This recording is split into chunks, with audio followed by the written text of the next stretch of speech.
মহিলারাই হলেন ঘরের চাবিকাঠি, তারাই চালান সংসার। বাজারের হিসেব নিকেশ থেকে রান্নার মেনু সবই থাকে তার হাতে। তবে সেসব সামলাতে গিয়ে নিজের জন্য কিছু করে ওঠা হয় না, বা বলা ভালো তেমন টাকা বাঁচানো হয় না আলাদা করে। আর এই রকম পরিস্থিতির সম্মুখীন হন অনেকেই। মহিলাদের কথা ভেবে লক্ষ্মীর ভান্ডারে আরো 500 টাকা বাড়ানো হলো। হ্যালো দিদি, খুব উপকার করছে। আমার নাতনি পড়াশোনা করে, কন্যাশ্রী কলাশ্রী সবই পেয়েছে। ঠিক আছে দিদি, অনেকই করছে। হ্যাঁ দিদি করেন, এ কথা বললে হবে না, আর কত করবে। এই যেমন এই মহিলা, শুনলেন কি বলছেন ইনি?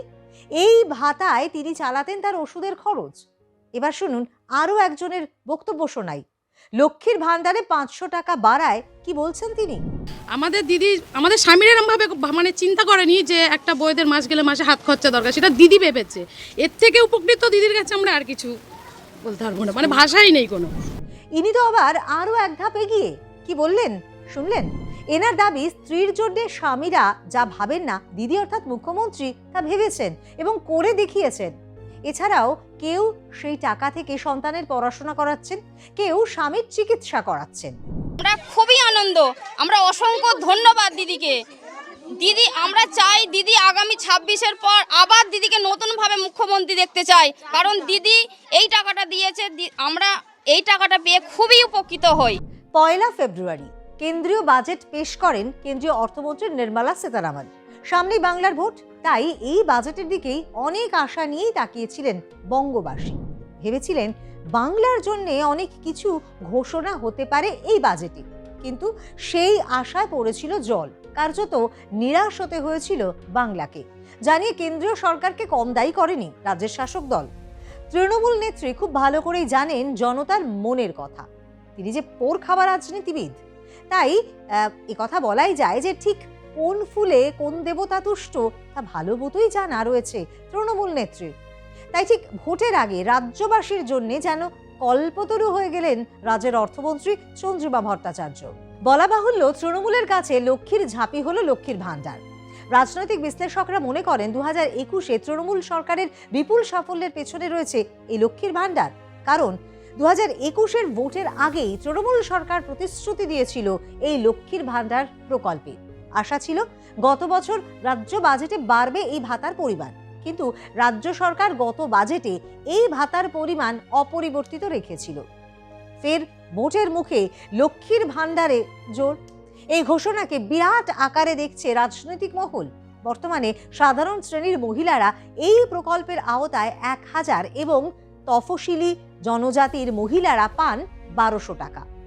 যেসব মহিলাদের লক্ষ্মীর ভান্ডার রয়েছে তারা প্রতি মাসে বাড়তি 500 টাকা করে পাবেন। অর্থাৎ যারা 1000 টাকা করে ভাতা পান তারা এবার থেকে 1500 টাকা করে লক্ষ্মীর ভান্ডার পাবেন। আর এসসি বা এসটি মহিলারা পাবেন 1700 টাকা করে লক্ষ্মীর ভান্ডার। 2021 সালে শুরু হওয়া লক্ষ্মীর ভান্ডার প্রকল্প রাজ্যের অন্যতম জনপ্রিয় সামাজিক প্রকল্পে পরিণত হয়েছে। 5 বছর আগে 2021 সালে বিধানসভা ভোটের আগে মহিলা ভোটারদের মন জয়ে লক্ষ্মীর ভান্ডার প্রকল্প চালু করার প্রতিশ্রুতি দিয়েছিলেন মুখ্যমন্ত্রী মমতা বন্দ্যোপাধ্যায়। বিধানসভা নির্বাচনে বিপুল ভোটে জিতে সেই কথা রেখেও ছিলেন তৃণমূল নেত্রী। প্রথমে মাসে 500 টাকা করে বরাদ্দ করা হয়েছিল। গত লোকসভা ভোটের আগে এক ধাক্কায় তা বাড়ানো হয়েছিল। তার সুফলও পেয়েছিল রাজ্যের শাসক দল। মহিলা ভোটাররা 2 হাত উজাড় করে ঘাসফুলে ভোট দিয়েছিল। গত 5 বছরে শুধুমাত্র এই প্রকল্পের মাধ্যমে মহিলাদের হাতে 74,000 কোটি নগদ টাকার যোগান দিয়েছে রাজ্য সরকার। 2025-26 অর্থবর্ষে বরাদ্দ হয়েছিল 27,000 কোটি টাকা। বর্তমানে 1,41,00,000 মহিলা লক্ষ্মীর ভান্ডারের সুবিধে পান। বর্তমানে 2 কোটির বেশি মহিলা এই প্রকল্পের আওতায় আসেন। ভোটের মুখে এই ভাতা বৃদ্ধিকে রাজনৈতিক পর্যবেক্ষকরা মমতা বন্দ্যোপাধ্যায়ের মাস্টার স্ট্রোক বলছেন। বর্তমানে রাজ্যে মোট 7.5 কোটি ভোটারের মধ্যে প্রায় 30% এই প্রকল্পের সুবিধেভোগী। ফলে এই বিপুল সংখ্যক ভোটদাতার মন জয় করতে ভাতা বৃদ্ধি অত্যন্ত গুরুত্বপূর্ণ একটি পদক্ষেপ। চলতি ফেব্রুয়ারি মাস থেকেই লক্ষ্মীর ভান্ডারের বর্ধিত অর্থ কার্যকর করা হবে। অর্থাৎ ভোটের আগে প্রত্যেকের ব্যাংক অ্যাকাউন্টে বাড়তি টাকা ঢুকে যাবে। সরকারি এই প্রকল্পে এখনো পর্যন্ত গ্রাহকের সংখ্যা 2,21,00,000। আরও 20,62,000 মহিলার আবেদন জমা পড়েছে, তাদের প্রকল্পের আওতায় আনা হবে। নতুন পুরনো সকলেই বর্ধিত অর্থ পাবেন। 25 বছর বা তার বেশি বয়সী যে কোনো মহিলাই এই প্রকল্পের আওতায় আসতে পারবেন। প্রকল্পের মেয়াদ 60 বছর বয়স পর্যন্ত। তবে 60ঊর্ধ্বরা একই পরিমাণ অর্থ বার্ধক্য ভাতা হিসেবে পেয়ে থাকেন। দিদির সাথে আছি, দিদির পাশে আছি, সর্বতই সাথে আছি। দিদি আরো উঁচু হোক, আমাদের হাত মোটা করে দিদির হাত ধরি, দিদির হাত শক্ত করি, সবকিছু। মানে এক কথায় মুখ্যমন্ত্রীর প্রশংসায় পঞ্চমুখ মহিলাদের একাংশ। কেউ কেউ তো বলেই দিলেন দিদির হাত তারা ছাড়ছেন না। দিদি তাদের জন্য এত কিছু করেছেন, তারা কোনোভাবেই দিদির পাশ থেকে সরছেন না। তাহলে কি এই বাজেটের পর আবারও বিপুল ভোটে জয়ী হতে চলেছে তৃণমূল? এবার কি তাহলে বিরোধীদের মুখ তুলে দাঁড়াতেই দেবে না ঘাসফুল শিবির?